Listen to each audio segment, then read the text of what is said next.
श्रीमती सुनीता गोडबोले।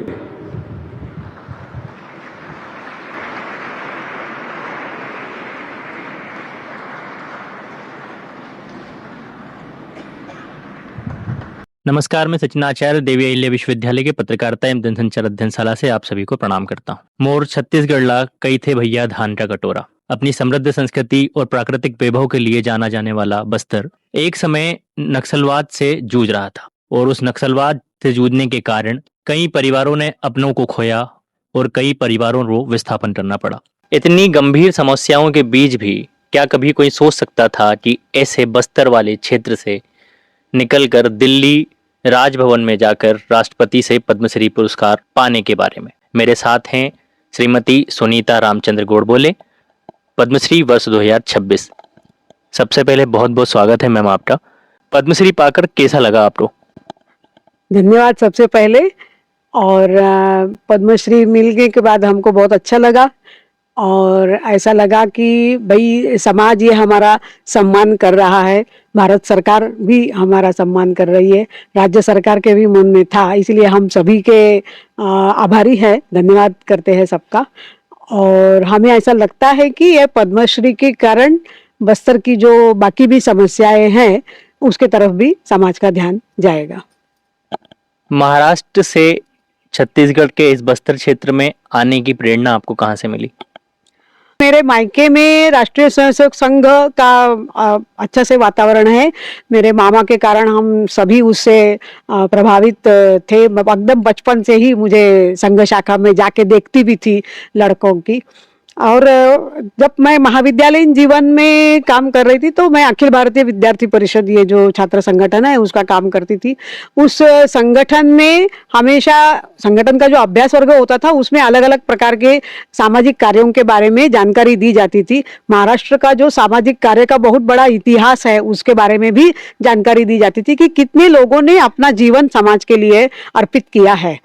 तो मतलब वो बताने का, वो संगठन का वही हेतु था कि भाई युवाओं के मन में प्रेरणा जगे कि भाई हम भी अपना घर छोड़ के या जीवन का कुछ समय समाज के काम के लिए दे। तो वो सब मालूम था। और पुणे जैसे शहर में भी हम झुग्गी झोपड़ियों में जाके बाल संस्कार केंद्र चलाना, वहाँ उनके पालकों के लिए कुछ काम करना, उनकी स्वास्थ्य सुविधाओं के लिए उनको मदद करना, ये सब काम हम छात्र के रूप में, अनुभव के रूप में करते थे। गांव गांव में जाके जब श्रमानुभव शिविर करते थे तो गाँवों की हालत भी देखते थे, भारत की अपने आसपास के गाँव की। तो इसके कारण एक मन में था कि भाई हमको समाज के लिए कुछ न कुछ करना चाहिए।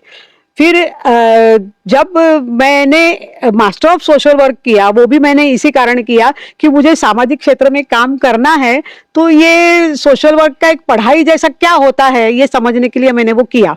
करने के बाद मेरा ये निर्णय हुआ। ये होते होते हमारे आसपास वनवासी कल्याण आश्रम के जो महाराष्ट्र के फाउंडर मेंबर थी एक नंदा देशपांडे करके, उनसे संपर्क हुआ। तो उन्होंने कहा कि अरे तुम्हारे मन में है ऐसा कुछ काम करने का तो कल्याण आश्रम में आ जाओ।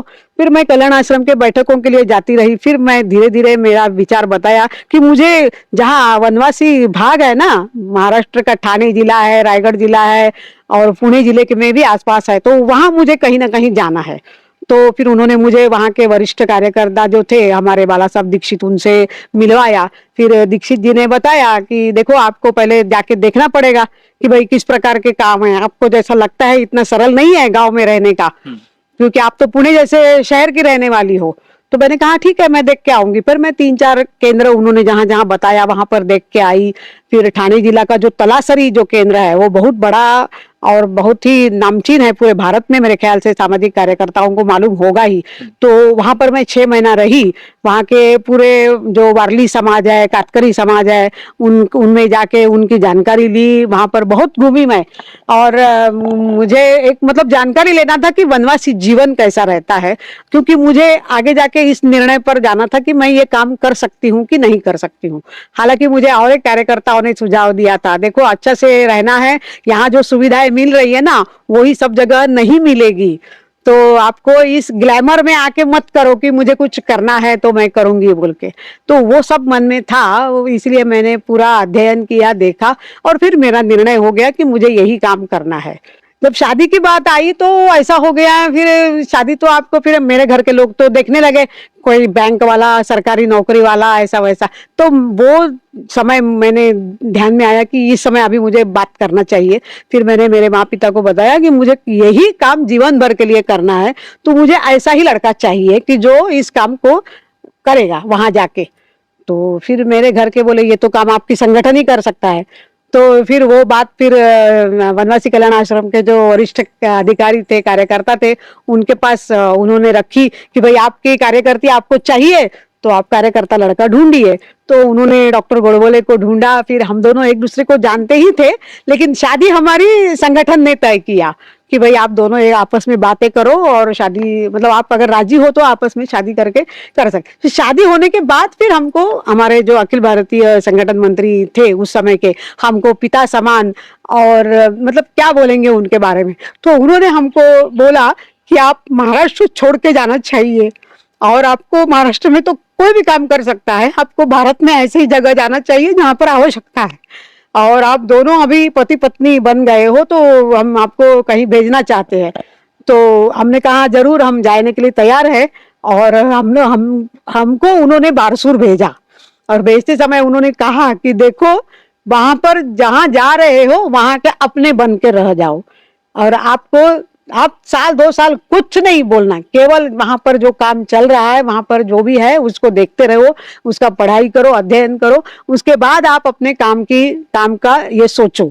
हालांकि डॉक्टर साहब का काम बहुत आसान था, मतलब एक प्रकार से, क्योंकि यहाँ अस्पताल पहले बंद पड़ा था इसलिए वो अस्पताल चालू करना था, लेकिन मेरे लिए तो महिला संगठन का काम की दायित्व था। तो और यहाँ पर जो भी दीदी लोग थे, मेरे ख्याल से 7-8 बहनें थी, तो उनके साथ रह के उनको आगे लेके काम करने का था। उनकी मानसिकता कैसी है, उनका ये, लेकिन उनके प्रेम और कल्याण आश्रम के प्रति जो उनका लगन, और स्वयं के प्रति भी एक ये कि हमको आगे बढ़ना है, ये भी उन्होंने उसके कारण भी उन्होंने यहाँ पर अच्छा काम मेरे साथ किया, मैंने उनके साथ किया, और मुझे जो प्रेम आपस में ये सब मिला उसके कारण ही हम दोनों यहाँ रह पाए।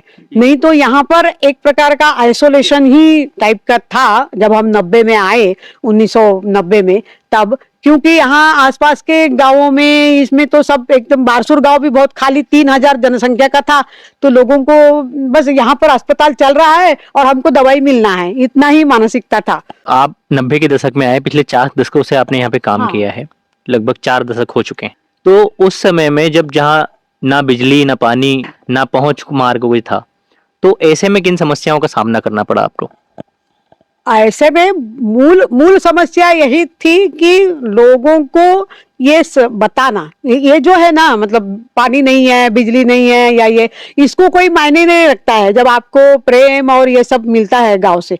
इसलिए हम, एक तो हम हमारे जवानी में आए, इसलिए हमको ये मालूम था कि अपने को कहीं भी जाना है तो पैदल जाना पड़ेगा, तो पैदल जाने लगे। फिर धीरे धीरे साइकिल मिली तो साइकिल से भी जाने लगे। डॉक्टर साहब को तो मोटरसाइकिल एसडी थी उनके पास, हालांकि एसडी बहुत दिन चला नहीं पाए, उनको कमर दर्द शुरू हो गया, लेकिन वो था। तो धीरे धीरे संसाधन भी बढ़ते गया, लेकिन शुरुआत में जो प्रेम हमको यहाँ पर मिला, अपनापन मिला, और बड़े वरिष्ठ जो कार्यकर्ता थे हमारे, भास्कर राव जैसे, वो जो साल में एक बार हमारे पास आते थे, हमारा ढांढस बढ़ाते थे, हमारी जो भी समस्याएं हैं उनको सुनते थे, और आपस में बैठ के हमको प्रेम से जब वो देकर जाते थे ना, तो उसी के आधार पर हम लोग यहाँ पर समय कर पाए, और अभी भी उसी के आधार पर ही हम कर रहे हैं। आप दोनों ही दंपति 1 लाख से अधिक लोगों का इलाज अब तक कर चुके हैं। ऐसे दुर्गम क्षेत्रों में जाकर, पहाड़ी निचले खाइयों में जाकर आप जब जाते हैं, पैदल यात्रा आपको करनी पड़ती है, तो उन आदिवासियों के बीच जाकर आपको कैसा अनुभव होता है? आदिवासियों के बीच जाकर तो सब कुछ भूल जाने ही होता है, उनकी जो समस्याएं हैं उसी को ही केवल हमको देखना है। पहले 12-13 साल तो हमने यहाँ पर, मतलब डॉक्टर साहब ने, मैं तो डॉक्टर नहीं हूँ, इसलिए डॉक्टर साहब ने यहाँ पर अस्पताल चलाया, और जब ध्यान में आया कि अंदरूनी क्षेत्र में ज्यादा जाने की आवश्यकता है, तब हम अंदरूनी क्षेत्र में जाके मेडिकल कैंप लगाना शुरू किए। तो मेडिकल कैंप केवल डॉक्टर गोडबोले और ये नहीं, डॉक्टर करमाकर करके हैदराबाद के थे, उन्होंने बहुत अच्छा योगदान दिया है, देते हैं, और मतलब इतना कि वो रात को 8:30-9 बजे 15 घंटा वो हैदराबाद से प्रवास करके आते थे। उस समय रोड अच्छी नहीं थी, लेकिन फिर भी वो प्रवास करके आते थे और आने के बाद थकने का नाम नहीं, ये करके नहा धो के फिर तैयार। और रात को 8:30 बजे भी अगर कोई पेशेंट देखने के लिए आया है तो वो देखने के लिए तैयार हो जाते थे। वो कभी उन्होंने ना नहीं कहा। 2 दिन रहते थे बस, आने जाने का 15-15 30 घंटे का प्रवास, जाके फिर उनको काम पर लगना है। डॉक्टर सरकारी इसमें वो डॉक्टर थे, कार्डियोलॉजिस्ट थे, फिर भी उन्होंने जो मन से किया है। और उसके साथ साथ फिर कुछ मतलब मुंबई हो या वहां से भी गुजरात हो, गुजरात से जो डॉक्टर आए थे, नेत्र शिविर हमने बहुत बड़ा लगाया था, भानपुर में भी लगाया था, यहाँ भी लगाया था। तो भिलाई, अभी जो है भिलाई, रायपुर, दुर्ग, यहाँ से भी डॉक्टर्स लोग हमारे पास आते हैं और हम उनके माध्यम से शिविर लगाते हैं। तो ये एक टीम है ना।